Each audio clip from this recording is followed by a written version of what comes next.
Good morning, good afternoon, good evening, wherever you are in the world. This is Grace, and today we are in another unboxing video. I have two packages today. One came from Baguio and another from Thailand. So first, i-open ko itong from Baguio. If napanood niyo yung previous video ko, nakita niyo na marami akong nasunog na plants. Nung summer, mostly ay mga flowering plants ko sa harap. Tapos naisip ko, hindi muna siguro ako bibili ng mga ganon. Pero, dahil dun nagbakasyon kami sa Japan recently. Tapos sa kanila, sobrang daming flowering plants. Kahit sa daan lang, nakakaingit. So, ayan. Pag uwi ko, yun ang una kong ginawa. Bumili ako ng flowering plants. And ito na sila today. Gusto ko kasi talaga ng cut flower garden. Pero hindi ko talaga ma-maintain. Dami kong napatay na roses. Pero try and try until we succeed. Someday, matututunan din natin yan. At mapapa-flower din natin ng madalas.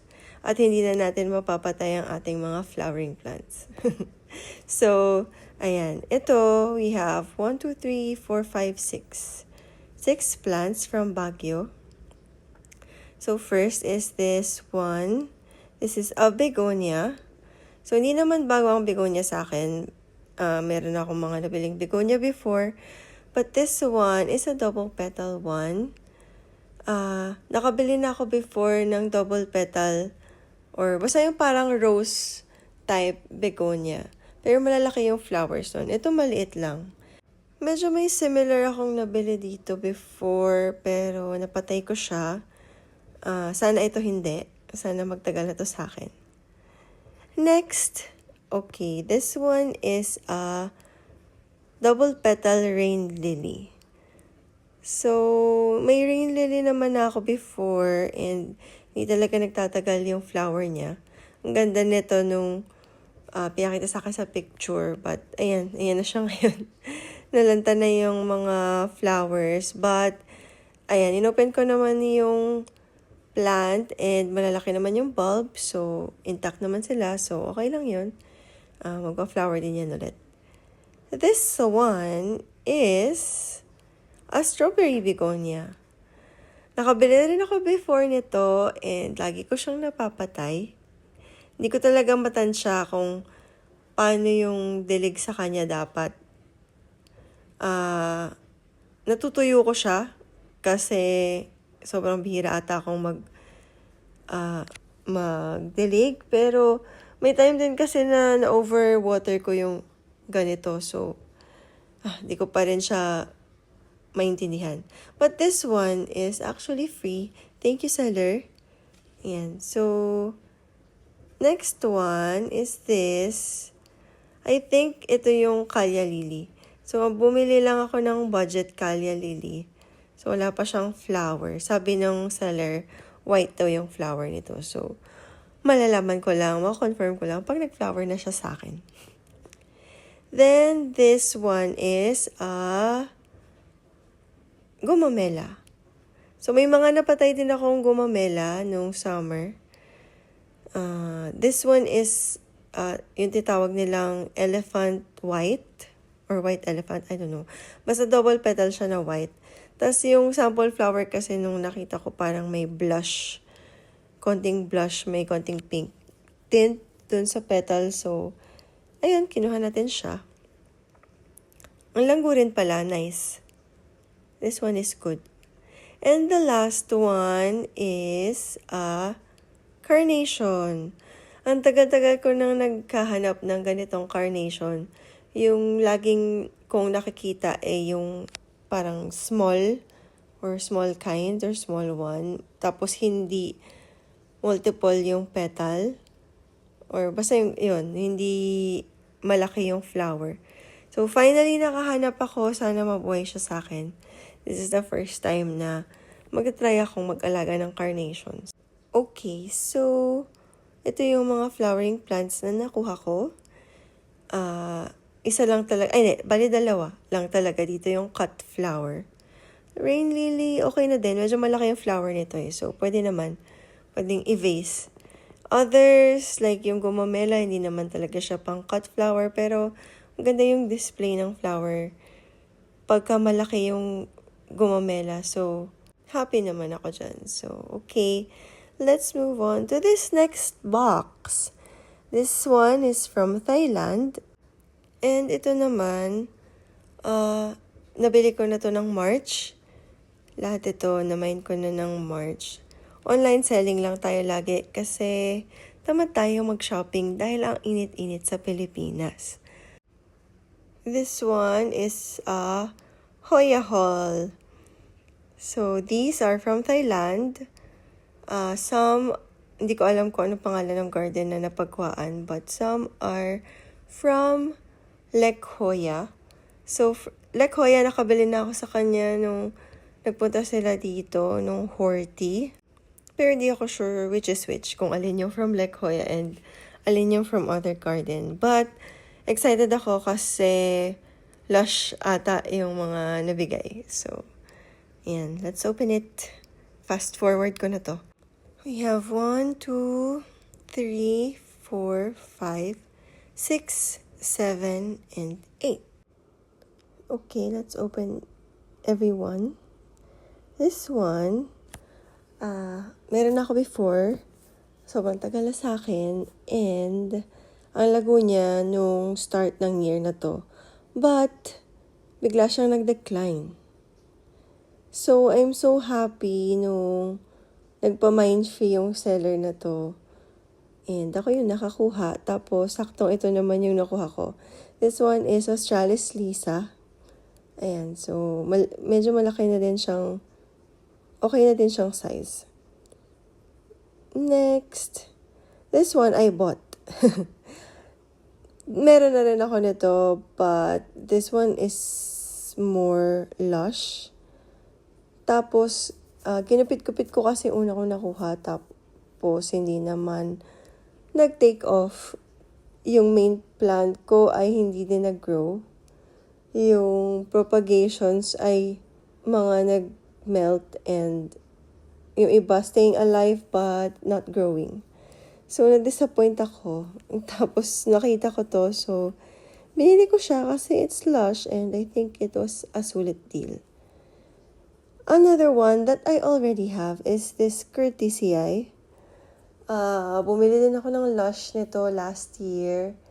Tapos, pinapagate ko siya. So, okay naman, nakapag-propagate ako, napadami ko naman. But yung main plant, dapat ay mahaba and super lush. Ay, na-dry ko. Nasunog ko sa araw. So, nung nakita ko to, and parang okay deal naman din, I got it.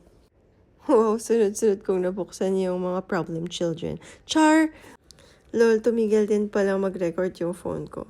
Anyway, so next is Hoya Carnosa Suzy Q. Kumuha din ako ng propagation size ito before, but napatay ko rin sa init. So, ayan, I'm trying again. Akala ko before din ako bibili nito eh, pero okay naman yung price nito, so kumuha na din ako.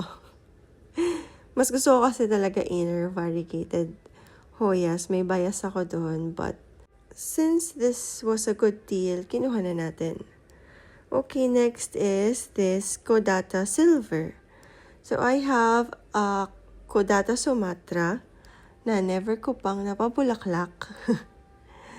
And medyo supposedly yung Kodata Sumatra, meron din siyang silver specs. But, nililim ko kasi yung sa akin dahil nasunog ko siya dati sa arawan. So, ayan, para makarecover siya, medyo nililim ko. Parang nawala yung mga silver. So, this time, tinry natin itong Kodata Silver. Ayan, sana mas lumabas pa yung pagka-silver niya while nandito siya sa akin. Good size na din. Not sure if meron ng peduncle, but it's okay. Magkakaroon din yan someday. Next is Hoya Mini Bella. Na-surprise ako dito kasi nung pinakita sa live, maliit lang. Tapos, isa lang naman yung pinakita, tapos parang sabi niya many stocks lang. So, nag-order ako kasi okay lang din naman yung price for that size. Pero itong dumating ay mahaba at malaki na. I don't know if nag-grow lang dahil anong March pa nga to. But, ito yung dumating sa akin. So, I'm so happy. Malago na siya, mahaba na. Hindi ako sure kung ano talaga yung mini Bella. Hindi ko siya ma-search. But, mas malaki yung leaves niya sa Chinghonggensis.